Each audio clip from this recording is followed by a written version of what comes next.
வணக்கம். பால்ஸின் எளிமையான ஆங்கில பயிற்சிக்கு உங்களை அன்புடன் வரவேற்கிறேன்.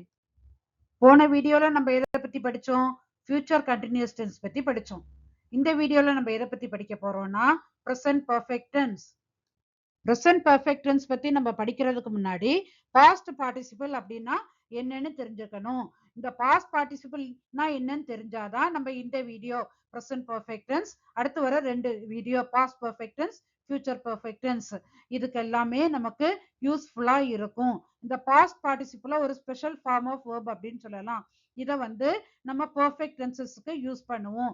அதாவது பர்ஃபெக்ட் டென்ஸ்னா ஒரு செயல் வந்து முடிவு பெற்றதை குறிக்கிறதுக்கு நம்ம யூஸ் பண்ணுவோம். இப்போ எக்ஸாம்பிள் எடுத்துக்கிட்டீங்கன்னா she has eaten breakfast, அவ பிரேக்ஃபாஸ்ட் சாப்பிட்டு விட்டாள். அடுத்தது பாசிவ் வாய்ஸ். பாசிவ் வாய்ஸ் அப்படின்னா என்ன அப்படின்றத டீடைல்டா நான் அந்த டென்சஸ் பத்தி உள்ள வீடியோலாம் முடிஞ்சதுக்கு அப்புறம் நான் சொல்லி கொடுப்பேன். இப்போ எக்ஸாம்பிள் மட்டும் பாத்தீங்கன்னா this book was written by Samuel, இந்த புஸ்தகம் சாமுவலால் எழுதப்பட்டது. அடுத்தது பாஸ்ட் பார்ட்டிசிபிள், ஒரு நவுனை வந்து டிஸ்கிரைப் பண்றதுக்கு யூஸ் பண்ணுவோம். நவுன்னா என்னது? பெயர் சொல். இப்போ எக்ஸாம்பிள் பாத்தீங்கன்னா the broken chair needs fixing, இதுல உள்ள பெயர் சொல் என்ன? சேர். சேர் வந்து எப்படி இருக்குது? உடைஞ்சு இருக்குது.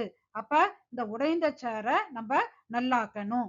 இனி நம்ம முக்கியமா தெரிஞ்சுக்க வேண்டியது, நமக்கு எல்லாருக்குமே தெரியும் present tense, past tense, past participle சின்ன பிள்ளையில இருந்தே படிச்சிருப்போம். அந்த பிரசன்ட் டென்ஸ் தான் என்னது? நம்ம பேஸ் வெர்ப் அப்படின்னு சொல்லுவோம். பாஸ்ட் டென்ஸ் வந்து பாஸ்ட் வெர்ப்னு சொல்லுவோம். அதுக்கப்புறம் இந்த பாஸ்ட் பார்ட்டிசிபிள் நம்ம 12th வரைக்கும் நமக்கு கிராமர்ல இதெல்லாம் வந்திருக்கும். இப்ப நமக்கு பேஸ் வெர்ப் கோ வந்ததுன்னா அதோட பாஸ்ட் டென்ஸ் என்ன? இல்ல பாஸ்ட் வெர்ப் என்ன? வென்ட். அதுக்கே பாஸ்ட் பார்ட்டிசிபிள் என்ன? கான். அப்ப அது எக்ஸாம்பிள் நம்ம என்ன போடுவோம்? My son has just gone out, என் பையன் இப்பதான் வெளியே போனான். அடுத்தது பேஸ் வெர்ப் வந்து ரைட் இருக்கிறப்ப past verb rode and then past participle written. Example பாத்தீங்கன்னா I have written my examination well, நான் என்னுடைய எக்ஸாமினேஷனை நன்றாக எழுதி இருக்கிறேன். அடுத்தது design, designed, designed, you have beautifully designed the plan, நீ இந்த பிளான அழகா டிசைன் பண்ணி இருக்கிற. Paint, painted, painted, my sister has painted a beautiful picture, என்னுடைய தங்கச்சி ஒரு அழகான படத்தை பெயிண்ட் பண்ணி இருக்கிறாள். drink, drank, drunk, she has drunk all the juice, அவ எல்லா ஜூஸையும் குடிச்சிட்டா. இனி ப்ரெசன்ட் பர்ஃபெக்ட் டென்ஸ்னா என்னன்னு நம்ம வந்து பார்ப்போம். இப்ப ப்ரெசன்ட் பர்ஃபெக்ட் டென்ஸ் அப்படின்னா என்ன, எதுக்கு யூஸ் பண்றோம்னா ஏதோ ஒரு செயல் வந்து ஏதோ ஒரு நேரத்துல முடிஞ்சிருக்கும், இல்லைன்னா சில செயல் முடிஞ்சிருக்கும் ஆனா அதோட தாக்கம் இன்னும் நமக்கு நடந்துட்டு இருக்கும். இப்ப இதோட ஸ்ட்ரக்சர் அப்படின்னு பாக்குறப்ப நமக்கு சப்ஜெக்ட், அதுக்கப்புறம் ஹாவ் இல்லைன்னா ஹேஸ், அதுக்கப்புறம் பாஸ்ட் பார்ட்டிசிபிள். சப்ஜெக்ட்னா செயலை செய்பவர். இதுக்கு முன்னாடி உள்ள 6 வீடியோல நான் இதை பத்தி நான் சொல்லி இருப்பேன். நீங்க அதை போய் பார்த்தீங்கன்னா உங்களுக்கு சப்ஜெக்ட்னா என்னன்றது தெளிவா வந்து உங்களுக்கு தெரியும். பாஸ்ட் பார்ட்டிசிபிள்னா என்னன்னு நான் இப்பதான் சொல்லி கொடுத்தேன். இனி எந்த கான்டெக்ட்ல நம்ம பிரசன்ட் பர்ஃபெக்ட் டென்ஸை யூஸ் பண்றோம் அப்படின்ட்டு பார்ப்போம். Action that was completed in the immediate past, ஒரு செயல் இப்பதான் வந்து முடிஞ்சிருக்கும், அதை குறிக்கிறதுக்கு present perfect tense யூஸ் பண்ணுவோம். he has just gone out, அவன் இப்பதான் வெளியே போனான். the clock has just struck 9, கடிகாரம் இப்பதான் 9 மணி அடிச்சுது. அடுத்த கான்டெக்ட் என்னன்னா actions that were completed in the past whose time is not correctly known, ஏதோ ஒரு செயல் முன்னாடி முடிஞ்சிருக்கும் ஆனா எப்ப முடிஞ்சது அப்படின்றத நமக்கு திட்டமா சொல்ல முடியாது, இல்லைன்னா நமக்கு ஞாபகம் இருக்காது. have you read the wings of fire, wings of fire புக்க நீ வாசிச்சிருக்கியா? சாமுel has been to Germany, சாமுel ஜெர்மனிக்கு போயிருக்கிறான். I have never known her to be jealous, அவ புடிவாதக்காரியா இருந்தா அப்படின்றதே வந்து எனக்கு தெரியாது. இனி past events that have an impact in the present, அதாவது முன்னாடி ஏதாவது ஒரு செயல் நடந்திருக்கும் அதோட தாக்கம் இப்பயும் நமக்கு வந்து இருந்துட்டு இருக்கும்.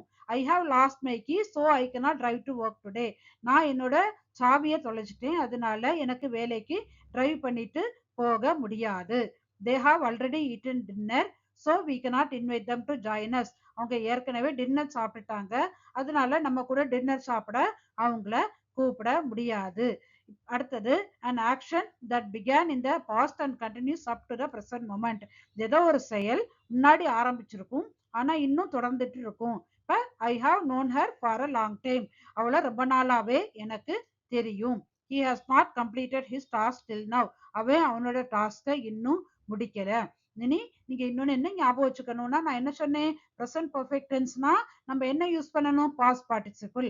எந்த perfect tense ஆனாலும் பாஸ்ட் பார்ட்டிசிபிள் தான் இருக்கணும். இப்ப கான் அப்படின்னா என்னது, கோ அப்படின்றதுக்கு பாஸ்ட் பார்ட்டிசிபிள்.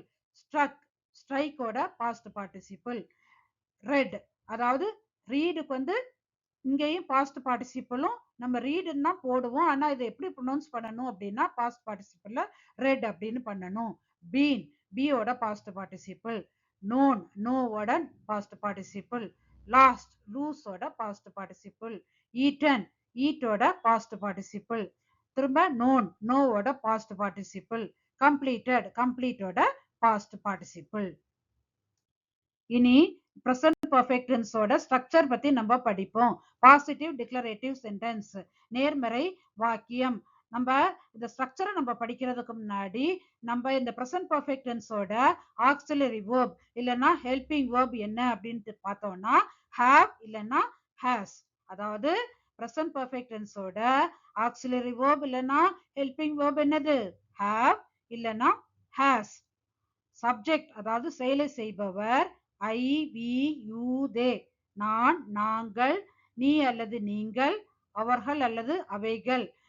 இது வந்து செயலை செய்பவரா இருந்தா நமக்கு என்ன போடணும்னா ஹாவ் போடணும். அதே இது சப்ஜெக்ட் ஹி, ஷி, இட், அதாவது அவன், அவள், அது அப்படி இருந்தா நமக்கு அந்த ஆக்சிலரி வேர்ப் இல்லைன்னா ஹெல்பிங் வேர்ப் என்ன போடுவோம் அப்படின்னா ஹாஸ் போடுவோம். இதை நம்ம மறக்கவே கூடாது. அப்ப present perfect tense ஓட helping verb இல்லைன்னா auxiliary verb have இல்லைன்னா has. I, we, you, theyக்கு have, he, she, itக்கு has. இனி நம்ம ஃபார்மேஷனுக்கு வருவோம். இப்ப subject I, we, you, they இருந்தா subject have, அதுக்கப்புறம் past participle. எக்ஸாம்பிள் பார்த்தீங்கன்னா over the years I have taught basic English to thousands of students. பல வருஷமா நான் ஆயிரக்கணக்கான ஸ்டூடெண்ட்ஸுக்கு நான் பேசிக் இங்கிலீஷ் படிச்சு கொடுத்துருக்கிறேன். I have travel to many prime destinations. நான் முக்கியமான பல இடங்களுக்கு நான் டிராவல் பண்ணியிருக்கிறேன். I have studied various subjects to improve my knowledge. நான் என்னோட நாலேஜை இம்ப்ரூவ் பண்றதுக்கு நிறைய பாடங்களை படிச்சிருக்கிறேன். இனி சப்ஜெக்ட் ஹீ, ஷி, இட் இருந்ததுன்னா சப்ஜெக்ட், அதுக்கப்புறம் ஹேஸ், அதுக்கப்புறம் பாஸ்ட் பார்ட்டிசிபிள். எக்ஸாம்பிள் பார்த்தீங்கன்னா over the years he has taught basic English to thousands of students. பல வருஷத்துல அவன் நிறைய ஸ்டூடெண்ட்ஸுக்கு பேசிக் இங்கிலீஷ் கற்று கொடுத்திருக்கிறான். he has traveled to many prime destinations. அவன் நிறைய முக்கியமான இடத்துக்கு travel பண்ணியிருக்கிறான். a cat has eaten the fish fry on the kitchen slab. Kitchen ஸ்லாப்ல இருந்த ஃபிஷ் ஃப்ரைய ஒரு பூனை தின்னுருச்சு. மறுபடியும் நான் உங்களுக்கு ஒருக்கா ரிவைஸ் பண்றேன்.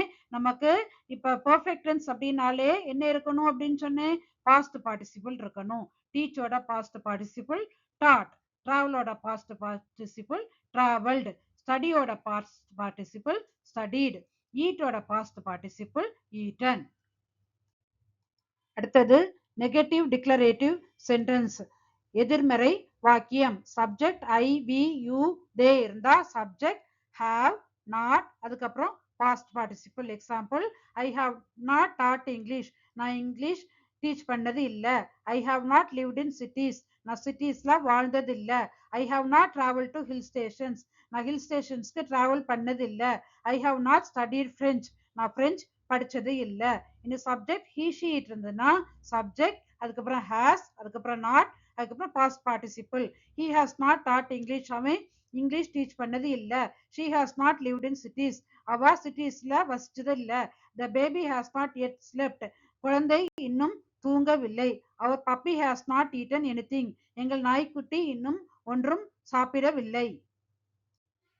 இனி பாசிட்டிவ் இன்ட்ராகேட்டிவ் சென்டென்ஸ், நேர்மறை கேள்வி. நம்ம சப்ஜெக்ட் வந்து ஐ, வி, யூ, தே இருக்கிறப்ப ஹாவ், சப்ஜெக்ட், பாஸ்ட் பார்ட்டிசிபிள். இப்போ எக்ஸாம்பிள் பார்த்தீங்கன்னா அந்த கொஸ்டினை நம்ம எதில் ஆரம்பிக்கிறோம், have. I, we, you, they சப்ஜெக்டா இருந்தா அந்த கொஸ்டினை நம்ம ஹாவ்ல ஆரம்பிக்கணும். இப்போ have you taught advanced English. நீ அட்வான்ஸ்ட் இங்கிலீஷ் டீச் பண்ணியிருக்கிறியா? Have I broken anything. நான் எதையாவது உடைச்சிட்டேனா? Have you travel to many countries. நீ நிறைய கண்ட்ரீஸ்க்கு டிராவல் பண்ணியிருக்கியா? Have you finished our assigned work. நம்மளுக்கு கொடுத்த ஒர்க் எல்லாம் நம்ம முடிச்சிட்டோமா? அடுத்தது சப்ஜெக்ட் வந்து ஹீ, ஷி, இட் இருந்ததுன்னா ஸ்ட்ரக்சர் ஹேஸ், சப்ஜெக்ட் அதுக்கப்புறம் பாஸ்ட் பார்ட்டிசிபிள். அப்ப சப்ஜெக்ட் he she it இருந்ததுன்னா நம்ம அந்த கொஸ்டினை எதால ஆரம்பிக்கணும், ஹாஸ்ல நம்ம ஆரம்பிக்கணும். இப்ப example, has he taught advanced English? அவன் அட்வான்ஸ்ட் இங்கிலீஷ் நடத்தி இருக்கிறானா? has he lived here before? அவன் இதற்கு முன்பு இங்க வசித்திருக்கிறானா? has the baby slept? குழந்தை தூங்கி விட்டதா? has the stray dog bitten someone? திருநாய் யாரையாவது கடித்து விட்டதா? கடைசியா நெகட்டிவ் இன்ட்ராகேட்டிவ் சென்டென்ஸ், எதிர்மறை கேள்வி. Subject I we you they இருந்தா have, சப்ஜெக்ட் not, அதுக்கப்புறம் past participle. Example, have you not taught English? நீ இது வரைக்கும் இங்கிலீஷ் நடத்தினது இல்லையா? have you not lived in cities? நீ சிட்டிஸ்ல வசித்தது இல்லையா? அடுத்த சப்ஜெக்ட் he she it இருந்ததுன்னா has, subject not, past participle. Example பாத்தீங்கன்னா, has he not taught English? அவன் இங்கிலீஷ் நடத்தினது இல்லையா? has he not lived in cities? அவன் சிட்டிஸில் வசித்தது இல்லையா? present perfect tense அப்படின்னாலே அதோட ஃபார்மேஷன்ல நம்ம 3 விஷயம் எப்பவுமே மறக்க கூடாது, நம்ம ஞாபகம் வச்சிருக்கணும். முதல், perfect tense அப்படின்னாலே நம்ம என்ன போடணும், past participle போடணும். இந்த எக்ஸாம்பிள்ஸ்ல எல்லாம் கூட நீங்க பாத்தீங்கன்னா written அப்படின்றது ரைட்டோட பாஸ்ட் பார்ட்டிசிபிள். ரெண்டாவது, நமக்கு சப்ஜெக்ட் வந்து ஐ வி யூ தே இருந்ததுன்னா நம்ம வந்து ஹெல்பிங் verb என்ன போடணும்னா have போடணும். மூணாவது, சப்ஜெக்ட் வந்து he she it இருந்ததுன்னா ஹெல்பிங் verb has போடணும். இப்ப எக்ஸாம்பிள்ஸா நம்ம ஒருக்கா ரிவைஸ் பண்ணிடுவோம். இப்ப ஐ வி யூ தே நமக்கு வந்து சப்ஜெக்டா இருந்ததுன்னா ஐ have return a letter to my father about my academic progress. என்னோட அகடமிக் ப்ராக்ரஸ் பத்தி என் அப்பாவுக்கு நான் ஒரு லெட்டர் எழுதி இருக்கிறேன். they have not written their homework. அவங்க ஹோம்ஒர்க் அவங்க எழுதல. have you written our examination well? நம்ம எக்ஸாமினேஷனை நம்ம நல்லா எழுதி இருக்கிறோமா? have you not written anything while I was dictating the answer? நான் ஆன்சர் டிக்டேட் பண்ணிட்டு இருக்கிற நேரம் நீ ஒண்ணுமே எழுதலையா? இனி சப்ஜெக்ட் he she it இருந்ததுன்னா she has written a letter to her father about her academic progress. அவ அவளோட அகடமிக் ப்ராக்ரஸ் பத்தி அவங்க அப்பாவுக்கு ஒரு லெட்டர் எழுதி இருக்கா. she has not written her homework. அவ அவளோட ஹோம்ஒர்க்கை எழுதல. has she written her examination well? அவ அவளோட எக்ஸாம் நல்லா எழுதி இருக்காளா? has she not written anything while I was dictating the answer? நான் ஆன்சரை டிக்டேட் பண்ணிட்டு இருக்கிறப்ப அவ ஒண்ணுமே எழுதாம இருந்தாளா? இனி பாஸ்ட் பார்ட்டிசிபிள் எப்படி ஃபார்ம் ஆகுதுன்னு சில பேசிக்ஸை மட்டும் நம்ம பார்ப்போம். அதுக்கு முன்னாடி இரகுலர் வேர்ப்னா என்ன, ரெகுலர் வேர்ப்னா என்னன்னு தெரிஞ்சுக்கணும். ரெகுலர் வேர்ப் அப்படின்னு இருக்கிறப்ப அந்த பேஸ் வேர்பு கூடால ஈடி சேர்த்து பாஸ்ட் வேர்பும் பாஸ்ட் பார்ட்டிசிபிளும் ஃபார்ம் பண்ணுவோம். இப்போ இங்க எடுத்துக்கிட்டீங்கன்னா brush base verb, brushed past verb, brushed past participle. ஆனா இரகுலர் வேர்ப் அப்படின்னு இருக்கிறப்ப எல்லாமே என்டையர்லி டிஃப்ரெண்டா இருக்கும். நீங்க இங்க பாத்தீங்கன்னா write, wrote, written, eat, ate, eaten. நான் இதுல கொடுத்துருக்க இந்த எக்ஸாம்பிள் எல்லாமே ஃபர்ஸ்ட்ல இருக்கிறது பேஸ் வேர்ப் இல்லைன்னா ப்ரெசன்ட் வேர்ப், அடுத்து நடுவுல இருக்கிறது பாஸ்ட் வேர்ப், கடைசியில இருக்கிறது பாஸ்ட் பார்ட்டிசிபிள். இனி ரெகுலர் வேர்ப் ஒரு கான்சனன்ட்ல முடிஞ்சதுன்னா அது கூட ஒரு இடி மட்டும் சேர்க்கணும். கான்சனன்ட்னா என்னது, ஏஇ ஐஓயு இல்லாம மற்ற லெட்டர்ஸ்ல முடிகிறது. இப்ப இது ஹெச்ல முடிஞ்சிருக்கு பிரஷ் அப்படின்றது, அதனால கூட ஒரு இடி சேர்த்து பிரஷ்ட் பிரஷ்ட் போட்டிருக்கோம். இப்ப ரெகுலர் வேர்ப் ஒரு ஈல முடிஞ்சதுன்னா டி மட்டும் நம்ம சேர்க்கணும். இப்போ சர்வ் அப்படின்றப்ப சர்வ்டு சர்வ்டு. இப்போ ஒரு ரெகுலர் வேர்ப் வந்து ஒரு சிங்கிள் வவல் அதுக்கப்புறம் ஒரு சிங்கிள் கான்சனன்ட் வந்தா அந்த கான்சனன்ட்டை நம்ம டபுள் பண்ணணும். இப்போ பேண்ட் அப்படின்றப்ப ஏ வவல் என் கான்சனன்ட், இந்த எண்ணை டபுள் பண்ணி பேண்ட் பேண்ட் அப்படின்னு போட்டிருக்கோம். Allot allotted allotted. இப்போ ரெகுலர் வேர்ப் ஒயில முடிஞ்சு அதுக்கு முன்னாடி ஒரு கான்சனன்ட் வந்தா நம்ம என்ன செய்வோம்னா அந்த ஒய்ய ஐயா மாத்தி அதுக்கப்புறம் இடி போடுவோம். இப்போ இந்த ரெக்டிஃபை அப்படின்னு இருக்கிறப்ப நமக்கு எஃப் வந்து கான்சனன்ட் ஒய்ல முடிஞ்சிருக்கு. இந்த எஃப் ஒய்க்கு பதில் நம்ம என்ன போட்டிருக்கோம், ஐஇடி போட்டிருக்கிறோம். Rectify rectified rectified, deny deny denied. இனி ரெகுலர் வேர்ப் ஒய்ல முடிஞ்சு அதுக்கு முன்னாடி ஒரு வவ்வல் வந்ததுன்னா நம்ம வெறுமனே இடி போட்டுருவோம். இப்போ delay delayed delayed, pray prayed prayed. என்னை பற்றியும் என்னோட ஒர்க் புக் பற்றியும் உள்ள டீட்டெயில்ஸை நான் இங்கே கொடுத்துருக்குறேன்.